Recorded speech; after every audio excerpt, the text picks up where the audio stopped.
Today we're taking a look at these college football matches, which are happening on Wednesday, December 21st, 2022, and giving you match breakdowns, betting tips and predictions in general on these games. Welcome back to High Stakes. Before we dive into our video, don't forget to subscribe and push that notification bell to get notified as soon as we release these sport prediction videos. Also, check out our perks and join the High Stakes membership. Joining the High Stakes membership is easy, is cheap, but it will help a lot in the growth process of this channel. Plus, if you would like more betting tips and predictions, then check out our Patreon in the link down below. Our new Patreon is a way for us to help you improve your chances of making more money. Multiple plans are available for each and every one of you. By becoming a member of the High Stakes Patreon, you will have access to our best team picks, total picks, parlay picks and much more. Stop wasting hours of your time searching for bad betting predictions that ends up costing you a lot of time and money. Join the High Stakes Patreon now and get the best betting picks. Going back to our video, we will give you 2 betting picks for each game, a team pick and a total pick based on facts and detailed explanation. Make sure to watch our videos till the end so you don't miss any of our picks. One more thing before we start, check out our new channel High Stakes Props and Parlays, where you can find our player props and parlay picks predictions. You will find the link in the description and comments section below. South Alabama vs Western Kentucky. The Hilltoppers boast the second-ranked passing offense in the nation, averaging 339.2 yards per game. Starting quarterback Austin Reed entered the transfer portal but opted to come back and will play in Wednesday's bowl game. The senior signal caller accumulated 4,247 passing yards, 36 touchdowns, and 10 interceptions this season, posting a 66.5 QBR. The receiving group is led by a trio of pass catchers: Malachi Corley, 90 receptions for 1,179 yards and 9 TDs, Dawood Davis, 63 receptions for 872 yards and 7 TDs, and Jalen Hall, 59 receptions for 731 yards and 5 TDs. The Hilltoppers are ranked 36th in third down conversion percentage and 64th in red zone scoring percentage. Western Kentucky lost tight end Joshua Simon, 18 catches, and 2 starting linemen, Rusty Stotts and Gunnar Britton, to the transfer portal. The Jaguars nearly ran the table without a loss, falling 32-31 at UCLA and 10-6 versus Troy in their lone defeats this season. The South Alabama defense has been outstanding, holding its opponents to 303.4 total yards per game, 11th fewest, and 19.4 points per game, 14th fewest.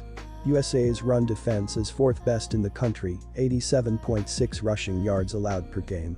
The Jags are 13th in third down defense and 32nd in red zone defense. This is USA's first season over .500 since joining the FBS in 2012. With no bowl wins, the Jaguars are relishing the opportunity to compete in the New Orleans Bowl. The Hilltoppers and Jaguars are both solid squads with different defensive strategies. Western Kentucky would prefer a high-scoring affair with its elite passing attack, while South Alabama would elect to keep the ball on the ground against WKU's subpar run defense. I'll bet the latter is the best approach, as it will help USA control the clock just as long as it takes care of the football, which it did, for the most part, this season. Western Kentucky also allowed 230 passing yards per game, which should lead to a more balanced South Alabama offense. Bradley is an above-average gunslinger, and he possesses 3 receivers with 700-plus receiving yards in his arsenal. With a plus 9.9 average scoring margin and the 14th best scoring defense in the nation, 20.5, I am under the belief South Alabama will win and cover the 4.5 point spread. Our first pick is to take South Alabama minus 4.5 points. Western Kentucky enters with one of the top offenses in the country, averaging 483.3 yards per game, 9th best in the country. The majority of their work comes in the passing game, which has logged 4,407 yards, 2nd most in the nation. They are scoring 35.8 points per game and are one of the better teams at moving the chains with 289 first downs, 5th most in the country. The Hilltoppers' defense gives up 23.5 points and 381.1 yards per game on average, 224.8 of that through the air. They do possess a plus 12 turnover margin, which is 5th best in the country. South Alabama went 5-1 over their first 6 games, beating Nicholls State, Central Michigan, La Tech, Louisiana and La Monroe. The Jaguars lost to Troy, then beat Arkansas State, Georgia Southern, Texas State, Southern Miss and Old Dominion in succession. On November 26 versus Old Dominion, the Jaguars scored points in every quarter, coming back from a 2013 halftime deficit for a 27-20 win. QB Carter Bradley managed 190 yards with 3 scores, and Jalen Wayne caught 3 balls for 63 yards and a TD. Over on the Western Kentucky side, they were 3-3 after 6 games this year, falling to Indiana, Troy and UTSA. The Hilltoppers posted a 5-2 run to finish off the season with wins over Middle Tennessee, UAB, Charlotte, Rice and FAU. In the November 26 matchup versus Florida Atlantic, the Hilltoppers went punch for punch with the Owls into overtime. Western Kentucky ended up eking out a 32-31 victory. Austin Reed threw for 410 yards and 3 scores. Davian Irvin Poindexter put up 108 rush yards as well. Western Kentucky enters with one of the top offenses in the country, averaging 483.3 yards per game, 9th best in the country. The majority of their work comes in the passing game, which has logged 4,407 yards, 2nd most in the nation. They are scoring 35.8 points per game and are one of the better teams at moving the chains with 289 first downs, 5th most in the country.